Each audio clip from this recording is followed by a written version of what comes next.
Capítulo 55. Escravidão e guerra. Deus está punindo esta nação pelo hediondo crime da escravidão. Ele tem o destino da nação em suas mãos. Punirá o sul pelo pecado da escravidão e o norte por tolerar tão longamente sua influência arrogante e extensa.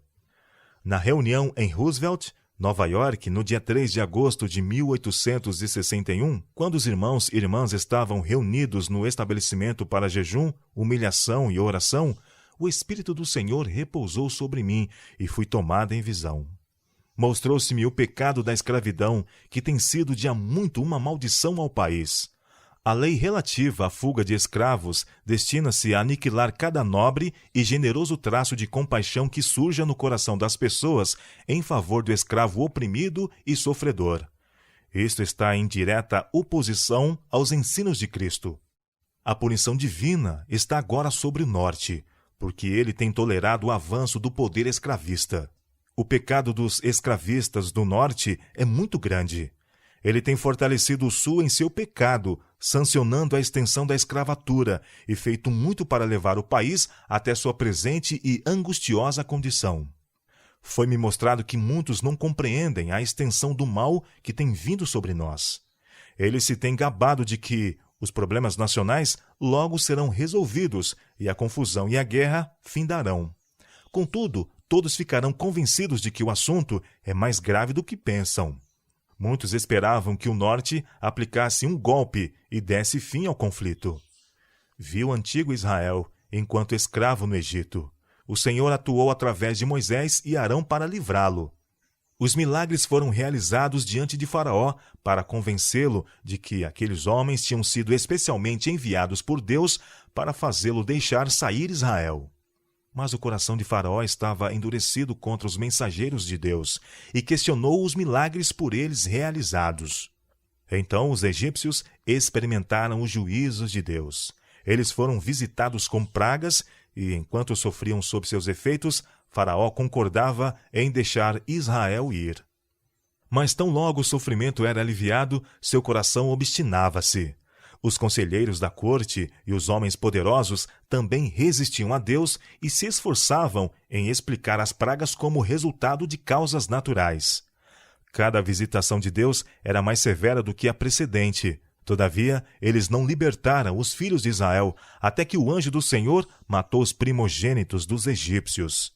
Desde o rei sobre o trono até o mais humilde, todos estavam se lamentando e chorando. Então Faraó ordenou que Israel fosse. Mas após os egípcios terem sepultado seus mortos, ele se arrependeu de ter permitido a saída de Israel. Seus conselheiros e homens poderosos tentaram achar justificativa para seu luto. Não admitiam que a visitação ou julgamento provinha de Deus e, portanto, perseguiram os filhos de Israel. Quando os israelitas viram o exército egípcio em perseguição, com cavalos e carros, equipados para a guerra, o coração deles desfaleceu. O Mar Vermelho adiante e o exército egípcio atrás. Não podiam divisar um meio de escape. Um grito de triunfo irrompeu dentre os egípcios ao encontrar Israel completamente em seu poder. Os israelitas estavam muito aterrorizados. Mas o Senhor mandou que Moisés ordenasse o avanço de Israel, erguesse seu cajado e estendesse a mão sobre o mar, dividindo-o. Ele assim o fez, e eis que o mar se dividiu, e os filhos de Israel passaram em seco. Faraó havia por tanto tempo resistido a Deus e endurecido o coração contra suas poderosas e maravilhosas obras, que em sua cegueira avançou pelo caminho miraculosamente preparado por Deus para seu povo. Novamente foi ordenado que Moisés estendesse a mão sobre o mar, e o mar retomou a sua força. E as águas cobriram o exército egípcio, afogando.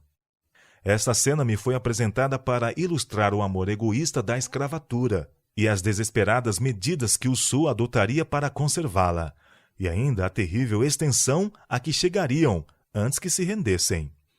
O sistema escravista tem degradado e humilhado os seres humanos ao nível dos animais, e a maioria dos senhores de escravos os considera como tais. A consciência desses senhores tornou-se cauterizada e endurecida, como a de Faraó. E se compelidos a libertar seus escravos, farão com que esses sintam tanto quanto possível seu poder opressor. Parece-me uma impossibilidade que a escravidão possa ser eliminada.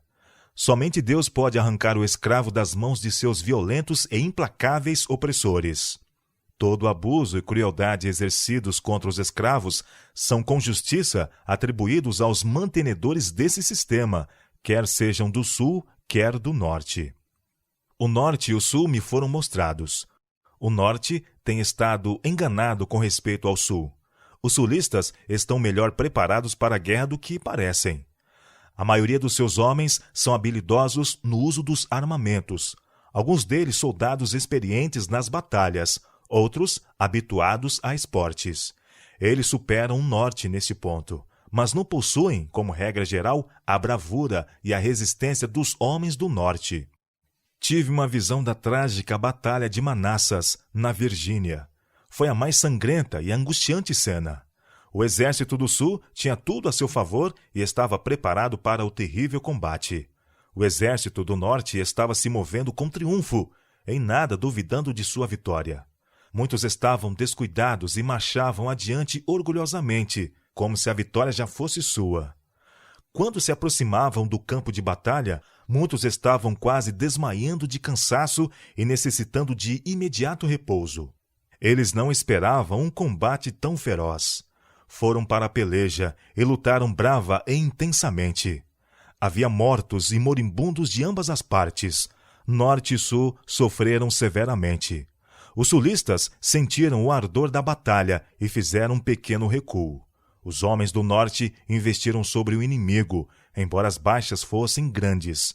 Subitamente, um anjo desceu e agitou a mão.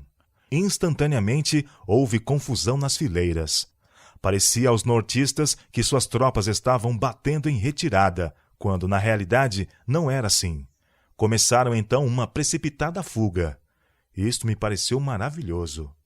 Foi então revelado que Deus tinha esta nação em suas mãos e não desejava que as vitórias fossem obtidas mais rapidamente do que ele permitisse, e não consentiria que os nortistas sofressem mais baixas que o necessário, conforme sua sabedoria determinasse, para puni-los por seus pecados. Houvesse o exército do norte nesse tempo se esforçado além de sua desfalecente e debilitada condição, o tremendo esforço e a destruição que os esperavam teria proporcionado grande triunfo ao sul. Deus não permitiria isso e enviou um anjo para interferir. O súbito recuo das forças do norte tem sido um mistério a todos. Eles não sabem que a mão de Deus se fez presente. A destruição do exército sulista foi tão grande que eles não tiveram do que se gabar. A visão dos mortos, moribundos e feridos deu-lhes pouca coragem para exultar. Essa destruição, acontecida quando eles tinham toda a vantagem sobre o norte, causou-lhes grande perplexidade.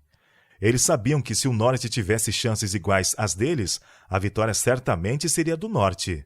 Sua única esperança era ocupar posições de difícil acesso e então lançar ataques destruidores de todos os lados. O sul fortaleceu-se muito desde o começo da rebelião. Se medidas efetivas houvessem sido tomadas pelo norte, a rebelião teria sido rapidamente esmagada. Mas essa, que era pequena a princípio, cresceu em forças e número até tornar-se mais poderosa. Outras nações estão observando atentamente os Estados Unidos. Com que propósito eu não fui informada, e estão fazendo grandes preparativos para algum acontecimento. Há agora entre nossos dirigentes grande perplexidade e ansiedade. Escravocratas e traidores acham-se em seu meio e, enquanto se declaram favoráveis à União, exercem influência na tomada de decisões, algumas das quais em prol do Sul. Foram-me mostrados os habitantes da terra na maior confusão. Guerra, derramamento de sangue, privações, necessidades, fome e pestilência estavam por toda parte. À medida que estas coisas iam envolvendo o povo de Deus, eles começaram a unir-se e a pôr de lado suas pequenas dificuldades. A dignidade própria não mais os controlava. Profunda humildade tomou seu lugar. O sofrimento, a perplexidade e a privação fizeram com que a razão fosse de novo entronizada, e os homens violentos e irrazoáveis se tornassem sãos e agissem com discrição e sabedoria. Minha atenção foi então desviada da cena. Parecia haver um pequeno tempo de paz. Mais uma vez, os habitantes da terra me foram apresentados, e novamente tudo se achava na maior confusão. Lutas, guerras e derramamento de sangue, juntamente com fome e pestes, imperavam por toda parte. Outras nações se achavam empenhadas nessa luta e confusão. A guerra ocasionou a fome. A miséria e o derramamento de sangue deram lugar à pestilência. E então o coração dos homens desmaiou de terror, na expectação das coisas que sobrevirão ao mundo. Lucas capítulo 21, verso 26.